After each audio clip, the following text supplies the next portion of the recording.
and welcome to our podcast on democratic values.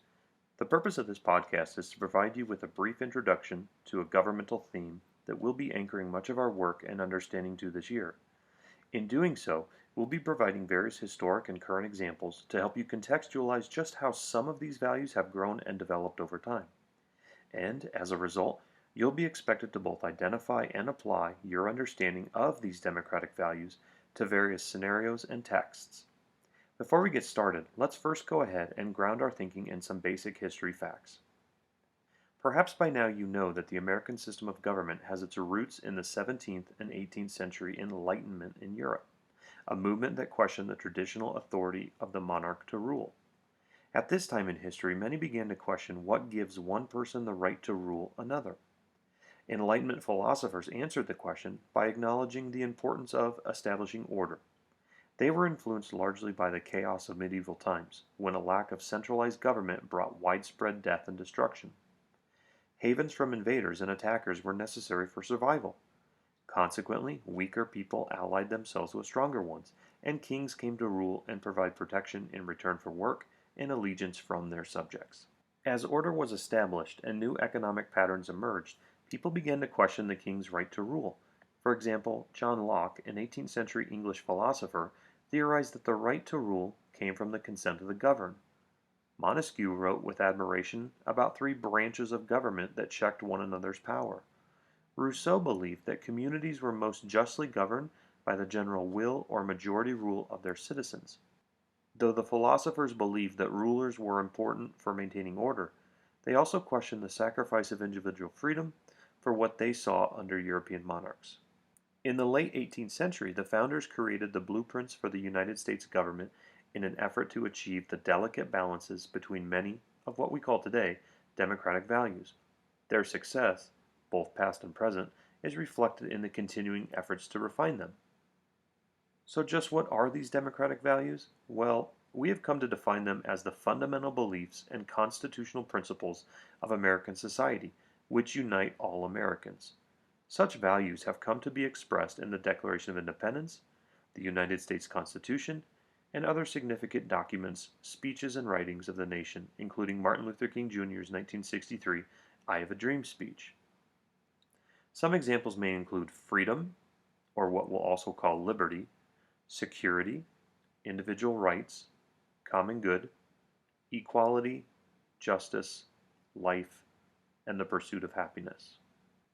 Let's start by breaking down the first one of these values on our previous list, freedom. For the sake of our class, we define freedom as the power or right to act, speak, or think as one wants without hindrance, meaning obstruction, or restraint. Therefore, such obstruction might come from a government entity or another person or thing. Some synonyms might include one's right to or entitlement to something. But oftentimes the concept of liberty is also used to clarify the democratic value of freedom. So we wanted to take a quick second to also define this concept. We define liberty as the state of being free within society from oppressive restrictions imposed by authority. And again, authority could include the government or another person. In looking at some examples now, we have a few both everyday and more governmental specific topics to consider. For instance, one's freedom to walk down the street. At first it may seem silly, but it's true. I, or you, for the great majority, have the freedom to walk down the street at almost any point in our day. We can do so early in the morning, in the middle of the day, or in the evening. In this country, it's not as though a governmental official is going to tell us we cannot. Per our earlier definition of freedom then, we are entitled or have the right to do so. But might you experience some factors beyond your control where the government says you cannot walk down the street? Sure. For example, if the road is under repair and walking down the street might place you in danger, then yes, you might not be permitted to do so. Or might walking down a busier street or even a highway put your safety and the safety of others at risk? Yes. And therefore, you might not be allowed to walk down that street. But by and large, in most situations, do you have the freedom to walk down the street? Yes, you do. Similarly, consider eating tacos on Tuesdays. One can safely assume someone from our government is not going to tell us we can't eat tacos on Tuesdays, or any other day for that matter. Again, it's sort of a silly example, but again, it's true. In fact, if we expand the possibilities of this freedom, you have the freedom to eat tacos for breakfast, lunch, dinner, or even at midnight. The same train of thought is true for an example like turning on the television. Again, it's perhaps silly at first, but it's also a fairly reasonable argument to say you have the freedom to turn on your television whenever you want, free of an oppressive government telling you that you can't. Interestingly, though, there are times when your government even wants you to turn on the television. For example, when there's a national emergency or perhaps a threatening storm headed your way, the television might be the most efficient way to communicate an urgent message from a government entity. But do you still have the freedom to watch a different channel or turn the television off? Yes, you do. But on a more serious and governmental note, consider certain freedoms established within the Constitution. Per the First Amendment in the Bill of Rights, an individual has the freedom to practice or not practice a religion free from or without governmental interference. The roots of this freedom stem from the founding of America, and throughout our study, we'll discuss in more depth specific cases, both historical and contemporary, where individuals felt such freedom was oppressed. Similarly, individuals in this country have the freedom to speak their mind, whether that is in support or opposition of another individual, the larger government, or current government officials. This freedom, too, has its roots in the founding of America, where one could be persecuted and imprisoned for questioning the king and government of England. Like the freedom of religion, we'll discuss in more depth specific cases, both historical and contemporary, where individuals felt such freedom was oppressed. For example, we'll discuss whether or not running into a crowded movie theater and yelling "Fire!" is protected as freedom of speech. Similarly, is burning a U.S. flag in protest a form of protected free speech? How about wearing black armbands at school to protest something? These are all fairly juicy, yet very real instances where the freedom of speech has been tested. Moving on now to another one of our democratic values, let's consider that of security, defined here as the state of being free from danger or threat, or protection from hostile forces. Some fairly common synonyms may include certainty, safety, or even assuredness. One of the primary examples of security in our communities include one's home. According to the Fourth Amendment, an individual is protected from unlawful searches and seizures by the government. This means that the police can't simply search you or your house or car without a warrant or probable cause, meaning that what you choose to do in your house is, generally speaking, free from governmental interference. Again, the roots of this need for security stem from the founding of America, and throughout our study, we'll discuss in more depth specific cases, again, historical and contemporary, where individuals felt such security was infringed or taken advantage of. But staying with the example of the home for just a minute, please consider how else one's family chooses to protect themselves from others, including installing doors and windows as well as locks to keep outside elements, well, outside where they belong. Going a step further, some homeowners may include alarm systems or special lighting to deter outsiders from violating their security. But also consider a part of society the Founding Fathers never could have imagined when writing the Bill of Rights and Constitution: the Internet. Many of our wireless networks today require a password in order to access the Internet, and the reason for this is to ensure your security when navigating the web. The last thing you want to do is expose your private, personal information to those that may use it for their benefit. Even still, we're seeing and hearing more and more stories about data breaches and the need to boost network security in order to protect ourselves from such criminals.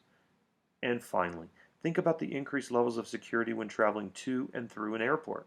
It's quite common today to have to present your ID and boarding pass before having your carry-on bags and person scanned by security. Such steps may seem extreme and redundant, but in a post-September 11th world, and in an attempt to make travelers feel more secure, such steps have become necessary and even mandated by the government. A third democratic value we'll be discussing more this year is individual rights, which refers to the freedom or liberty of each individual to pursue his or her life and goals without interference from others or, again, the government. Some examples of individual rights include John Locke's ideas we've already discussed, that is, life, liberty, and property, which, again, sounds very similar to the Founding Fathers and Thomas Jefferson's ideas expressed within the Declaration of Independence of life, liberty, and the pursuit of happiness. Several other individual rights here have been mentioned earlier in this podcast, including the freedom of speech and freedom of religion, as well as the right to remain secure from unlawful searches and seizures. But there are still others within the Bill of Rights we have not yet mentioned, including the right to bear arms, meaning guns, not your appendages, and the right to not testify against yourself in a criminal case or be subjected to a second trial for an offense of which you've previously been tried. But perhaps a far richer conversation could still be had regarding whether or not everyday events or items such as one's sleep, one's education, one's work, being treated with equality, and or one's health care constitute an individual's right. Notice we are saying rights here and not privileges. Privileges are certain items that can both be granted to you as well as taken away, like driving. For example, when you turn 16 and you have met certain state-specific requirements, you are awarded the privilege to drive.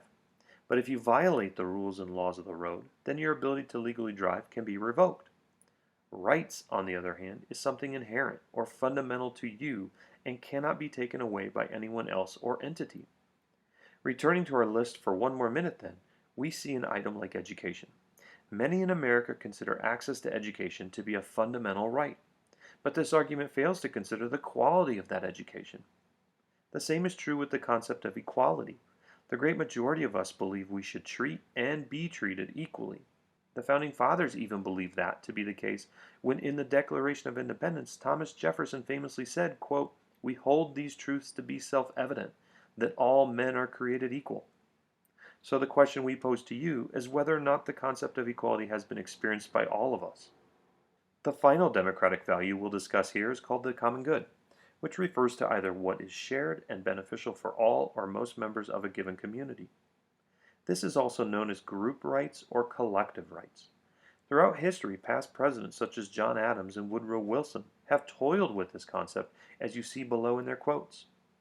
Clearly, these two leaders felt the idea of the common good to be of the utmost importance. When applied to today's world, it's quite easy to see examples of the common good when considering our schools, our parks, and our roads. It's true that most of the members of our community either share or benefit in some way from each of these. And interestingly, communities throughout America continue to consider how to improve or build one or more of these to attract more and more people to their neighborhoods. For when these common items are healthy and competitive, their quality of life improves. The same is true for other everyday items, including air and clean water. These are things all of us need in order to survive and thrive. But perhaps you've also taken them for granted. Like our schools, parks, and roads then, communities all across this country are desperately trying to improve their air and water quality by imposing pollution limits on certain corporations or establishing state-of-the-art water treatment centers. Again, we're talking about those things that make up either what is shared and beneficial for all or most members of a given community. So now consider the court system. Courts are arguably fundamental to any successful government or society. If the members of a given community deem the courts to be unfair or biased to one party over another, there exists a high likelihood that that community will experience a great amount of internal strife and dysfunction amongst its people. Or worse, that society will cease to exist.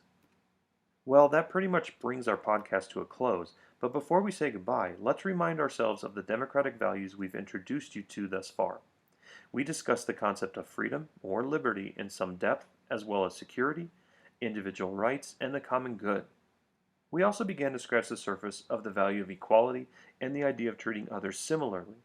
But there are still a host of other democratic values we'll continue to mention throughout the semester, including justice via the courts and laws, as well as life for both young and old, and the concept Thomas Jefferson penned called the pursuit of happiness, which we'll see varies by individual and situation.